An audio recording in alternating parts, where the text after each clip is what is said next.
फिर से एक बार स्वागत है मेरे चैनल पर। मैं हूं राज। आप देख रहे हैं हाईवे 33। दोस्तों, आज की जो कहानी है वो कल की कहानी का दूसरा भाग है। उसका शीर्षक था वो लड़की एक आत्मा थी और एपिसोड नंबर 169। तो दोस्तों, इस कहानी को देखने से पहले पहला भाग ज़रूर देखिएगा, तभी कहानी का बहुत मज़ा आएगा देखने का। तो चलते हैं इस कहानी में, और इसका लिंक मैंने नीचे डिस्क्रिप्शन में दे रखा है, तो प्लीज़ देख लीजिएगा। आरती के जाने के बाद में एकदम सन्न सा खड़ा रह गया था। मेरे पूरे शरीर में एक सिहरन सी हो रही थी और डर तो काफ़ी लग रहा था। आरती ने जो बात कही, क्या वो सच्चा है या एक मजाक? अगर सच है तो वो कौन थी जो आरती का रूप लेकर के मेरे साथ में रात गुजारी है? मैं सारी बातें सुन कर के और समझ कर के मैं अंदर अंदर अब दहल रहा था। एक डर, एक खौफ मेरे अंदर घर कर गई थी और मैं एकदम डरा डरा सा उसी जगह पर खड़ा था। दुकानदार मेरे को बुला रहा था, अरे आजा भाई आजा, कुछ बात करते हैं। मैंने बोला नहीं भाई, मैं थोड़ा सा अभी बिजी हूँ, मैं घर पर जा रहा हूँ। तो मजाक में बोल दिया, हाँ भाई तेरा काम हो गया तब तो मुझे क्यों पूछेगा। मैं हल्की से हंसी हंस दिया कि नहीं भाई नाराज़ मत हो, मैं आऊँगा आपके पास में, लेकिन थोड़ा अभी घर पर जा रहा हूँ। मैं अपने घर पर पहुँच गया था। अंदर अंदर में घूट रहा था कि मैं कुछ पूछना चाहता था, लेकिन मैं कैसे पूछूं, किससे पूछूं, ये मेरे को समझ में नहीं आ रहा था। मेरी बेस्ट फ्रेंड तो मेरी माँ थी। मैं अपने माँ से ही पूछने का मन बनाया। माँ को मैंने बोला, माँ कुछ बात करनी है। बोले हाँ बोल, क्या बात करनी है? यानी कि माँ एक चीज़ बताओ, चुड़ैल सही में होती है क्या? माँ मेरी तरफ घूर कर देखी, बोली क्या मतलब? यानी कि माँ चुड़ैल किसी का रूप मैंने बदल करके और आ सकती है क्या? बोली कैसा ये सवाल तू आज कर रहा है बेटा, ऐसा कुछ नहीं होता, सब कहने की बातें हैं, ये सब कहानियाँ होती हैं, सच में कुछ नहीं होता। से तू इस क्या बात है, क्यों ऐसा पूछ रहा है? मैंने बोला नहीं माँ, बस जानकारी के लिए, दोस्तों में बातचीत हो रही थी, नहीं चलो मम्मी का मालूम होगा तो इसलिए आपसे जानकारी ले लिया। बोली नहीं बेटा ऐसा कुछ नहीं होता है, सब झूठी बातें हैं, इसमें अपना दिमाग मत लगा, पढ़ाई में ध्यान लगा। और वो अपने काम में लग गई थी। अब मैं सोचूं कि अब क्या करूं मैं। थकावट तो मेरे शरीर में बहुत हो रही थी और अच्छी तरह मैं नींद भी नहीं ले पाया था रात को। तो मैं सोचा थोड़ा सा मैं सो लूँगा तो कुछ मेरा मन फ्रेश हो जाएगा, और वही मैंने किया। थोड़ी देर में जैसे सोने जा रहा था, मेरे सपने में फिर आरती नज़र आई और मुझे देख करके हंस रही थी। मैं उठ गया अपने बिस्तर से।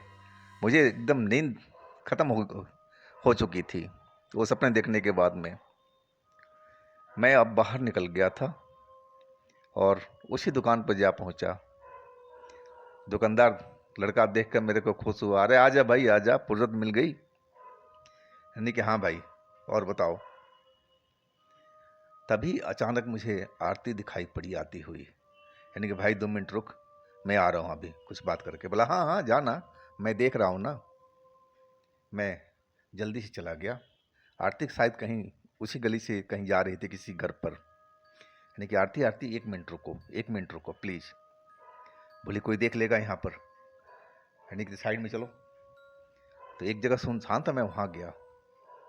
नहीं कि आरती तो सच बता रही है कि कल रात में मेरे साथ में नहीं गई थी? वो मुस्कुरा दी। बोली तू पागल है क्या? वो बोल दिया ना, और फिर मुस्कुरा दी।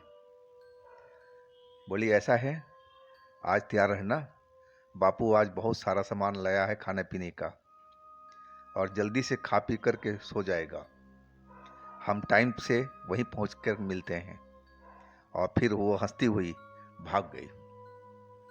मेरा मन गदगद हो चुका था उसकी हंसी देख करके। मैं समझ लिया था कि शायद आरती कल भी थी, वही थी, और ये मेरे से ये मजाक कर रही है। और कौन हो सकता है आरती के अलावा? जो ऐसा कुछ तो है नहीं कि कोई इसका रूप धर के आ जाएगा, कोई बहुरूपिया, ऐसा कुछ नहीं हो सकता। मेरा मन अप्रसन्न हो चुका था और मैं अंदर जो घुट रहा था वो मेरा दूर हो चुका था कि मुझे मेरा जवाब मिल गया था। कल आरती ही थी, उसके अलावा कोई नहीं था।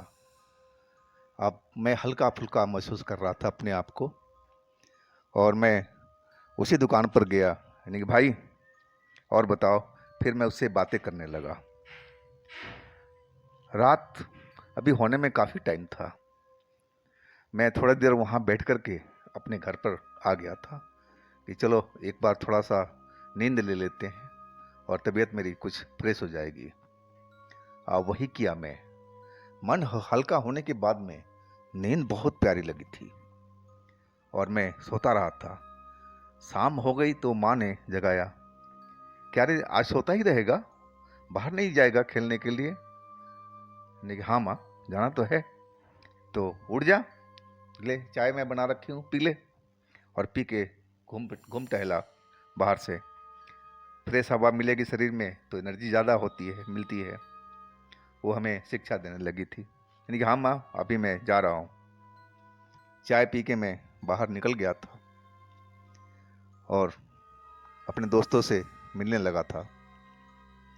लेकिन मैं जरा सा भी भनक किसी को नहीं दिया था कि मैं वहाँ जा रहा हूँ आरती से मिलने के लिए। मैं ये सब बातें किसी को नहीं बताया था, ना बताना चाहता था। अब करीब 8 साढ़े 8 का वक्त हो रहा था। मैं अपने घर पर आ चुका था क्योंकि उस टाइम गांव के सारे दरवाजे बंद हो गए थे और जो एक आध बचे थे वो भी बंद होने जा रहे थे। खाना खाने का और सोने का वक्त अब शुरू हो चुका था। मैं भी खाना खा करके और अपने कमरे में आकर के लेट गया और एक किताब पढ़ने लगा। मुझे जागना था, अगर कहीं मैं गलती से सो जाता तो सारा प्रोग्राम फिर फेल हो जाता हमारा आज रात का। करीब 9:15 9:30 के आसपास मैंने घड़ी देखी, दीवार घड़ी। तो 9:15 9:30 के आसपास मैंने बाहर एक बार निकल कर देखा कि हमारे परिवार के लोग सब सो गए हैं ना। तो देखा, हाँ, सारे सो चुके थे, दरवाज़ा सब बंद था। मैं 9:30 बजे के आसपास दबे पाँव में अपने कमरे से निकला और बाहर निकल गया।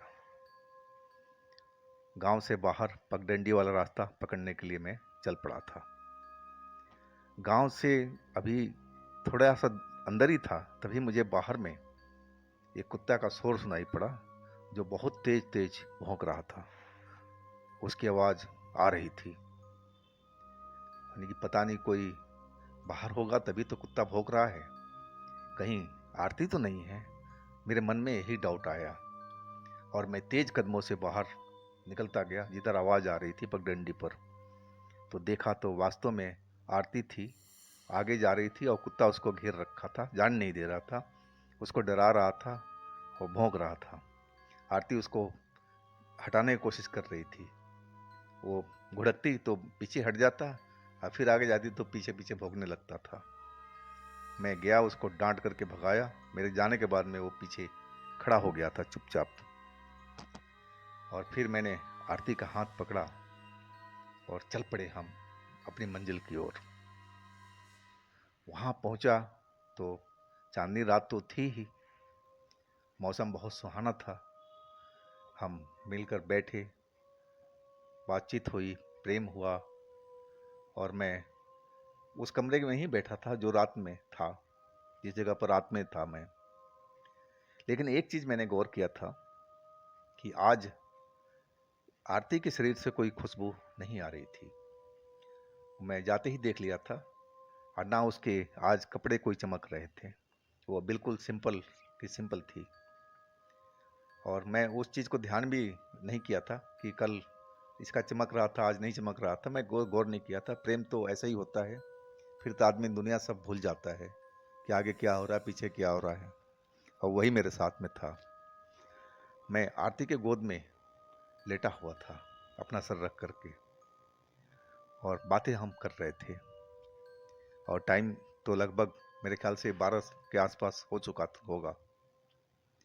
और हम 1 घंटे के बाद में वहाँ से निकलने वाले थे कि किसी को मालूम ना हो पाए हमारा प्रेम कहानी।